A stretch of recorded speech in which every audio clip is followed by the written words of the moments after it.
Yazi ngikhumbula ngelinye ilanga ngixoxela nje nenye insizwa ngitshela ukuthi yazi ngake ngabona incwadi lapha eBhayibhelini eyayiveza ukuthi ezulwini kuyongena abantu abawu-144,000. Ngahluleka-ke ukuqhubeka nalowo ndaba ngoba le ncwadi lena angikhumbuli ukuthi ikiphi indawo lapha eBhayibhelini. Kodwa sengiyajabula manje ngoba ey'khathini nje ey'dlule uProphetess Celestial lo waphesheya usekhonfemile lokho walaba bantu abawu-144,000. Njengamanje uNkulunkulu siyayikhulumela ngempela, siyayiveza manje ngoba kuningi esike sikhulume la abantu bey'tshela ukuthi mhlawumbe siqhube i-content siyayisungulela nje senzela ukuthola ama-followers nama-comment.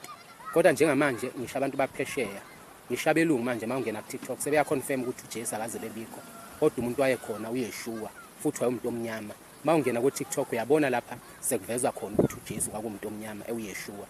Le nto iyangijabulisa ukubona ukuthi njengamanje uNkulunkulu ngempela usiyayiveza manje onke lamanga agcwele emhlabeni nale nkolo abantu abayitshela ukuthi iyona sekuyavela manje ukuthi akuyiyo. Lonke iqiniso selizophumela obala.